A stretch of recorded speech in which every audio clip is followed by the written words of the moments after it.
Yuji is dead, but obviously not for good. How will we see him get resurrected? We're also entering a training arc, apparently, a tournament arc. I watch so much anime, I'm a little tired of training arcs, but if it's good, it's good. That's all I care about. I do want to see more cursed energy abilities. I haven't seen a whole lot. And I do like tournaments. If it's gonna be like the Tenkaichi Budokai from the original Dragon Ball, I will really like it. What's up guys, it's Jughead here. Welcome back to our Let's Watch Jujutsu Kaisen series. Today we are watching episode 6, After the Rain, I believe is the title. So without any further ado, watch with me. So, in 3, 2, 1, let's watch. Boop. Oh, are we already jumping into this? We're wasting no time getting to Yuji's resurrection, apparently. Except, where in the hell are we? Are we in his body? Is that supposed to be... What the hell? Oh no, that's like some sort of Sukuna domain. Now they have to combat each other. There's a conflict within his body. I will skip the intro. So he's not dead, as we can see. If this is happening in his mind, or if this is happening where? Where is this hellscape? This hellscape of skulls and ribs and bloods and bones.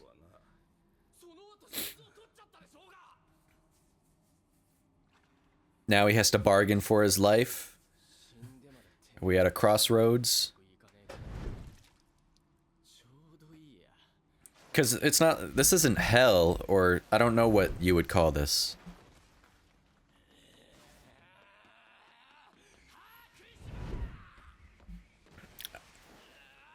My money's not on Yuji right now. Though he's going to get resurrected, but I don't know how.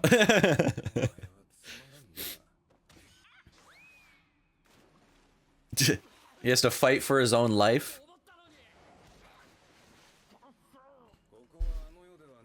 This isn't the afterlife. Oh, it's my innate domain. Okay. Okay. You could also say we're in my mind. His mind. Okay. To put it simply, we're not fully dead yet. Okay. If you accept my conditions, I'll fix your... So, we're in some sort of psychological prison. Follow my rules, follow my conditions, follow what I say, and then you can live. So, his resurrection won't even be a triumph. It's a negotiation with mortality.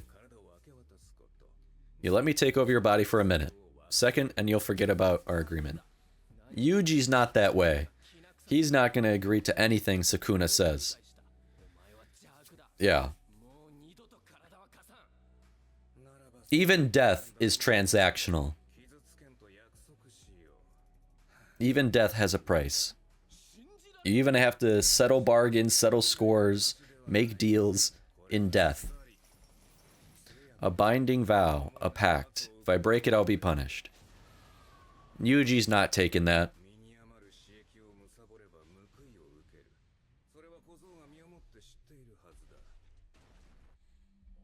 So a symbiotic relationship, I guess?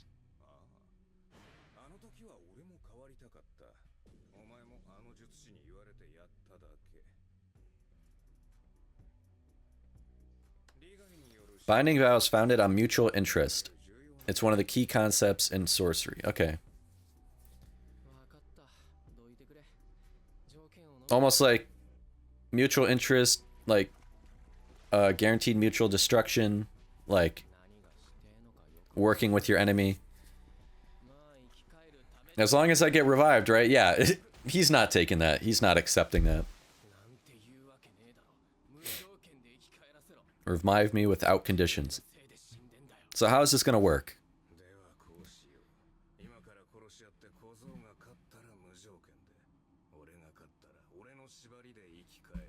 Okay. So he's gonna loot.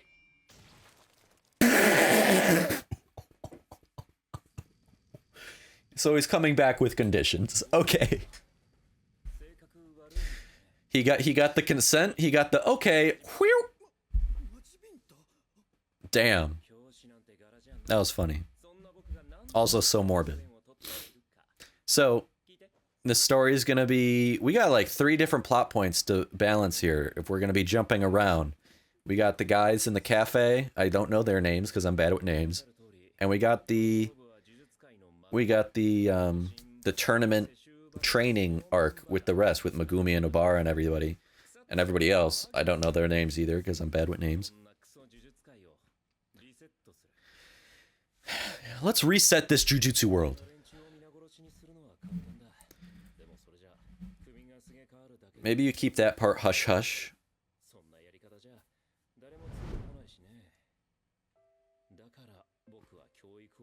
Kind of sounds like Professor X. Yeah, raise up a strong and intelligent allies who go out and do it themselves.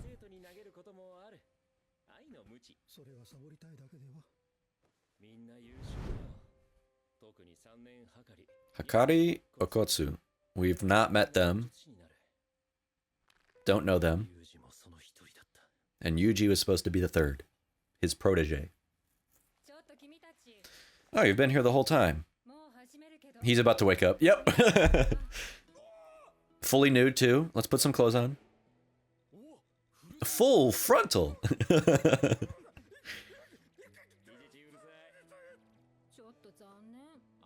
Let's get some boxer briefs. Yeah. He seems happy to see him back. He doesn't look worried or distressed or anything. Or he could just be masking it. In his head, who knows what he's thinking of, like, oh shit.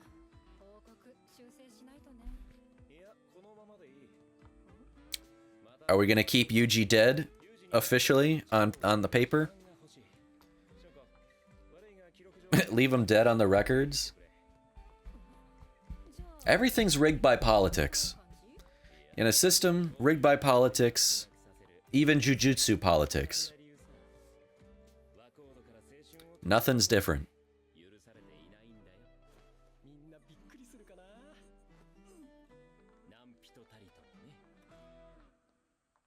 Now we're jumping. Now we're in the cafe.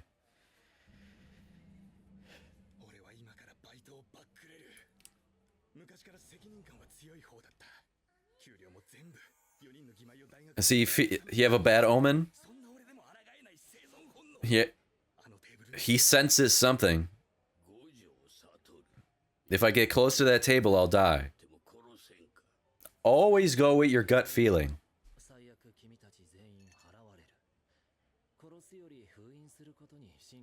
Seal, don't kill.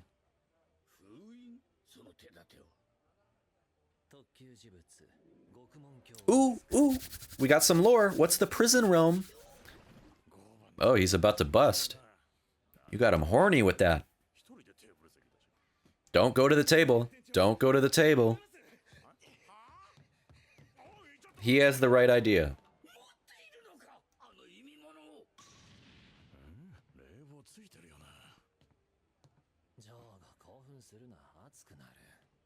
Uh-oh. Oh! I wasn't expecting that to actually, like, in the real world. I thought that was like some...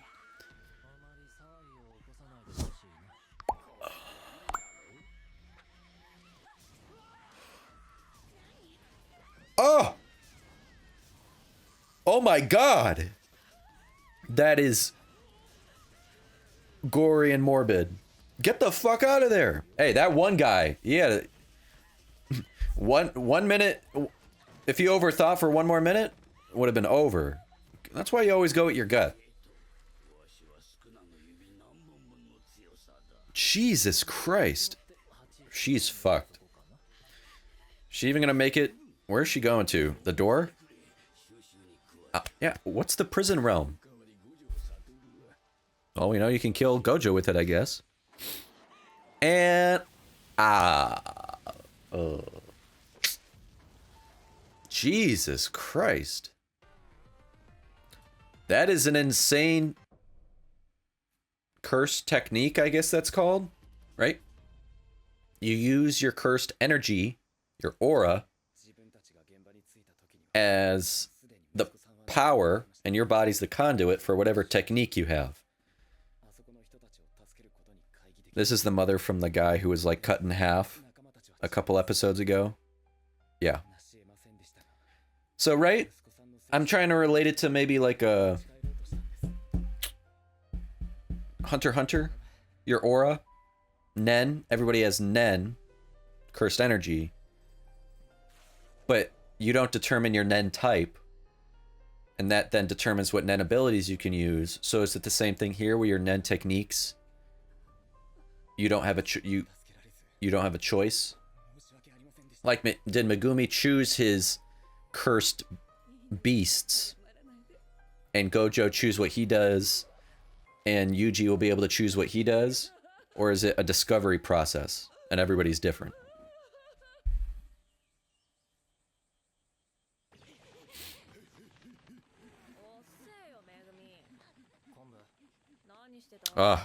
I'm so bad with names, I'm not going to remember any of these people's names. Except Panda, because, you know, he's a panda. And I forgot that kid that only speaks in fucking ingredients. Fucking kelp. I hope he isn't too annoying.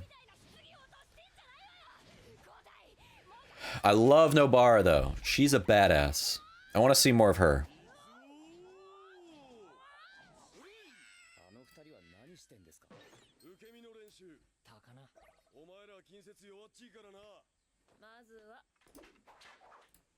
Sorry, doing it something on my computer.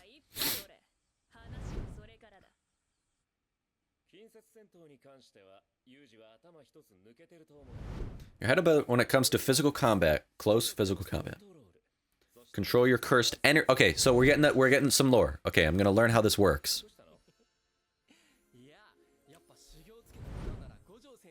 Teehee.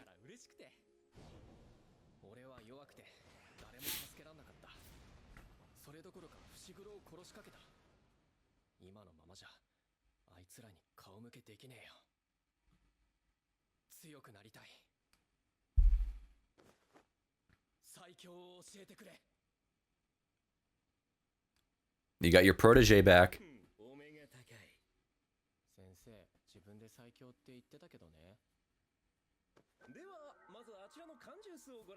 I'm paying attention, I'm paying attention. Okay. That one just took blunt force trauma. That one... Okay. He said cursed energy on one, right? What did he say? Cursed energy on this can, cursed technique on the other. Okay.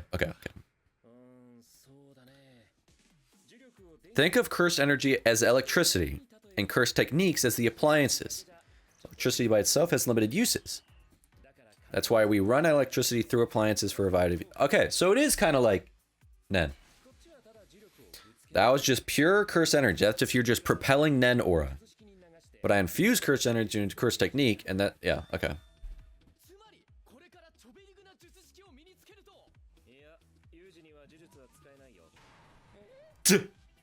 Why can't he use cursed techniques?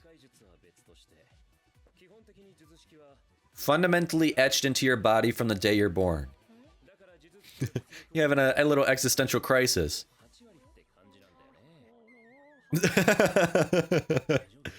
So it is like Nen, where from the day you're born, your personality and everything and your character sets your Nen type, and that determines what kind of Nen abilities you can do and what you should specialize in. But it sounds like these, you don't even get to choose. It's what you discover. It's etched into you. Oh, that's cool. Kamehameha, Spirit Gun, real other anime abilities. That's cool. That's cool. That's like a breaking the fourth wall type thing. I like that. That's cool. It will be, if he's just the purely, hey, you can't propel, you don't have any advanced techniques, but if you can be the combat, martial arts, combat, speed, and power.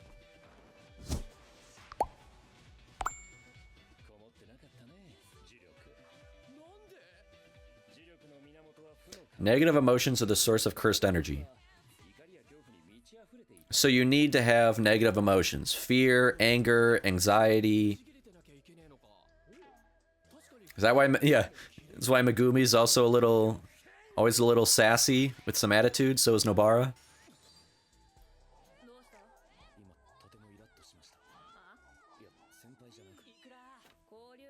So you would have weak cursed energy if you're happy, in love, laughing.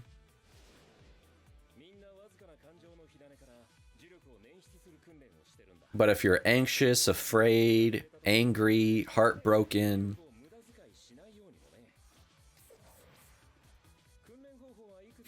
and you want to keep your cursed energy at a sustainable, stable level.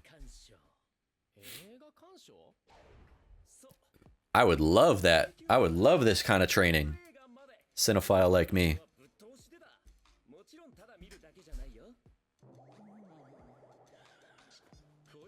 We always gotta have some sort of cute stuffed animal supporting character.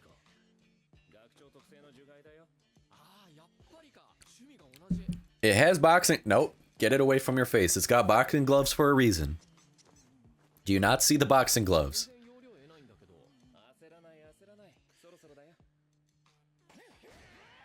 Yeah. If it doesn't get a consistent flow of cursed energy, it'll wake up and punch you.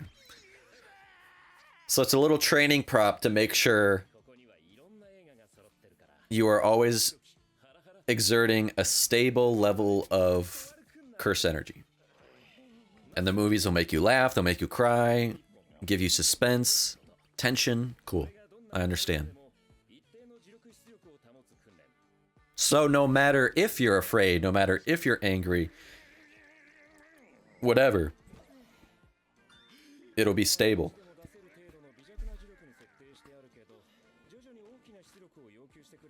I can't remember the last time I played a DVD. I don't even think there's a DVD player in my entire house.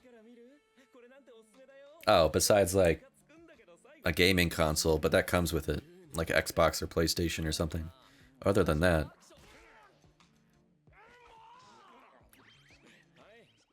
I ride the high seas when it comes to a lot of movies and shows. Like I'm definitely not doing right now.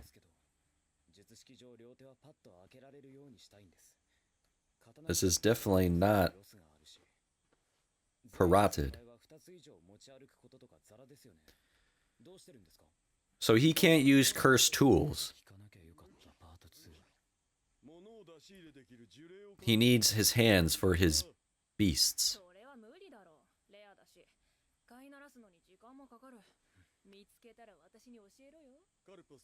Be cool if your animals could be like Pokemon though, and help you with things like that.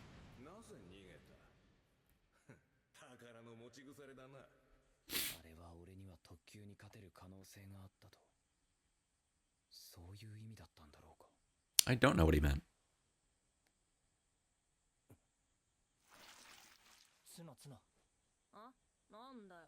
Huh?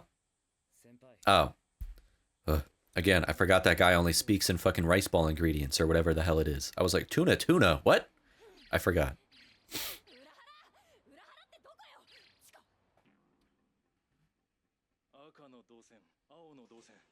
Oh, tense action movie?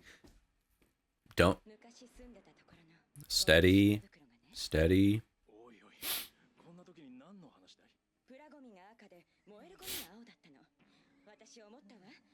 Make sure you're steady.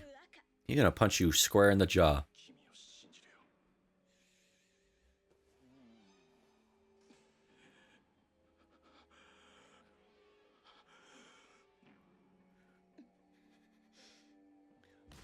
Oh! So did he get distracted? It went down? Because he was drinking, so he got distracted? Or because the tension spiked it? What?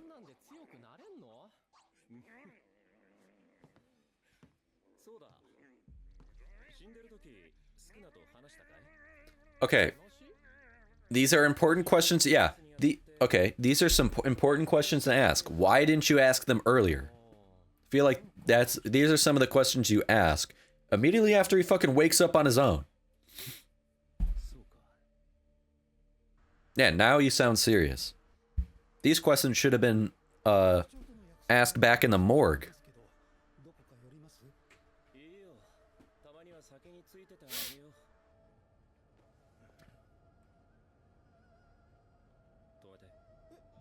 What did he sense?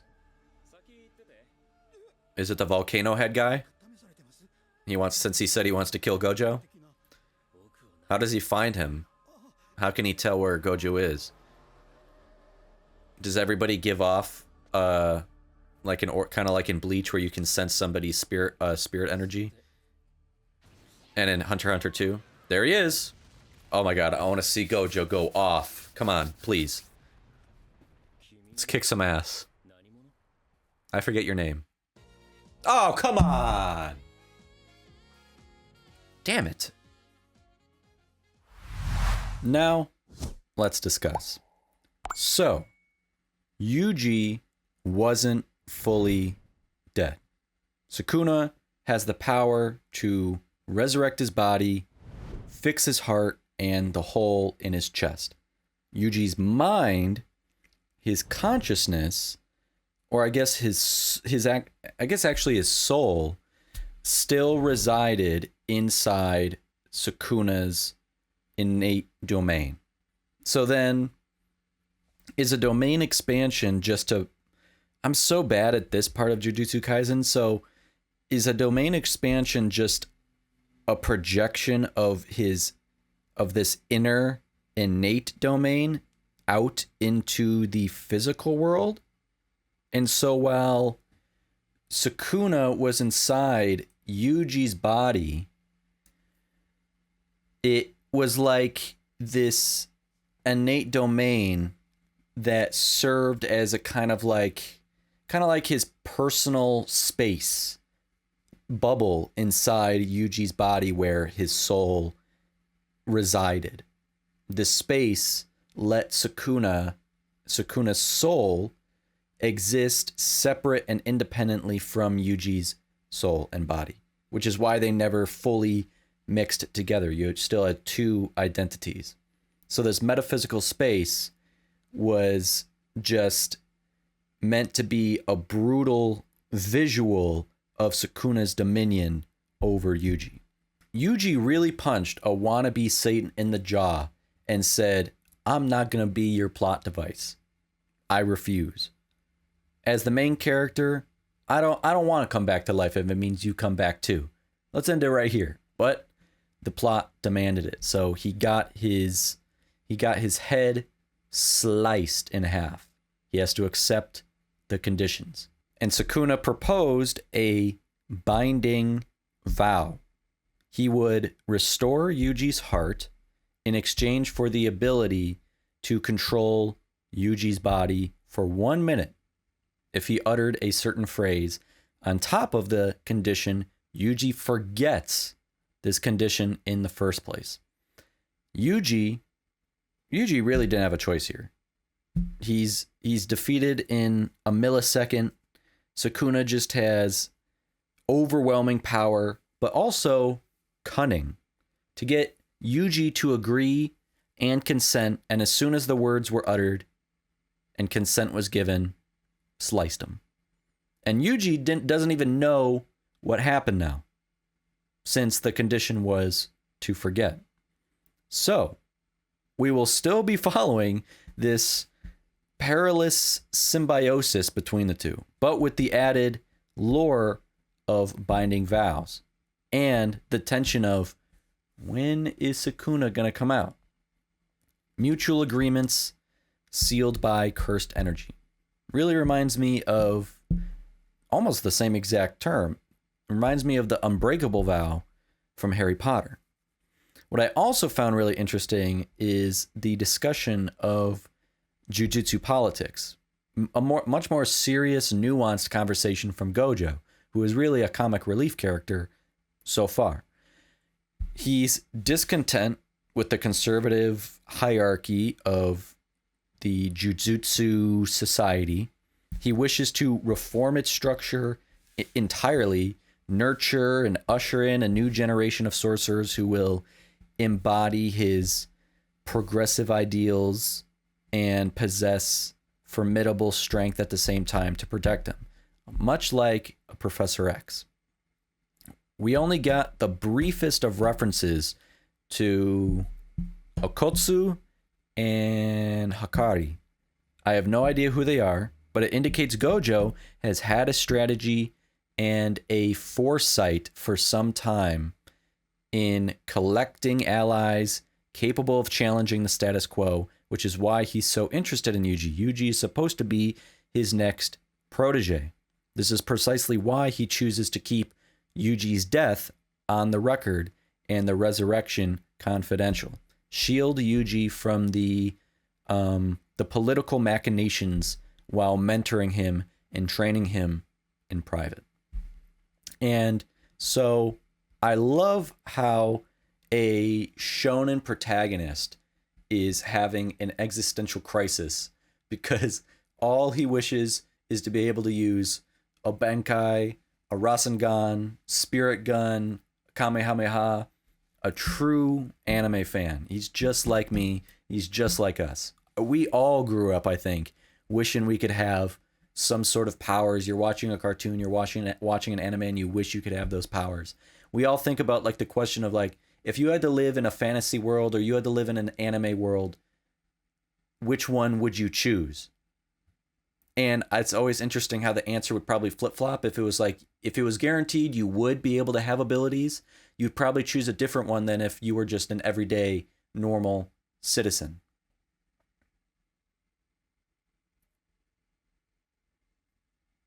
And I love the fourth wall breaking and the references and the homages this show is making to other anime, other movies, real people out in the world. It just brims with pop culture references and pop culture love. And I'm a pop culture scholar, so I love it. I also love how in other anime training arcs, it's all dueling, fighting, pitting rivalries up against each other. Jujutsu Kaisen, let's watch some movies. But seriously, live in the present. Don't simply prepare for war. That's a big thing for Gojo. Cursed energy isn't just raw power. It's connecting deep between mind and body. The restaurant scene was absolutely brutal, upsettingly graphic and intense, even sort of realistic with the way the charred corpses looked. Ugh. Some of the people in that cafe were high school students, college students, kids, like just teenagers.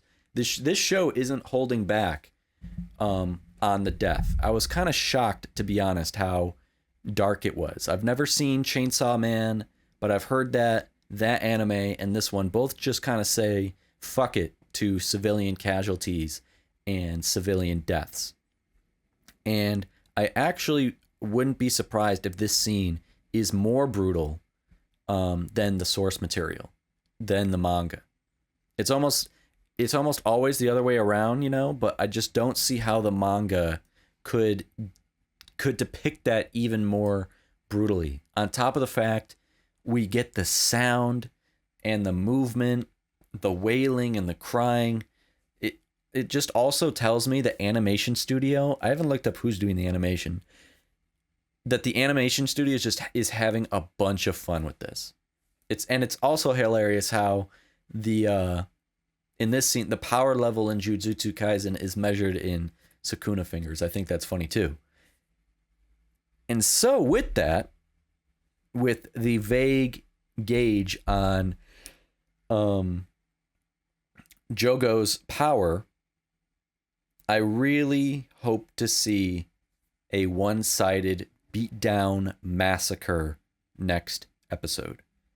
Captain Magma looking ass bitch.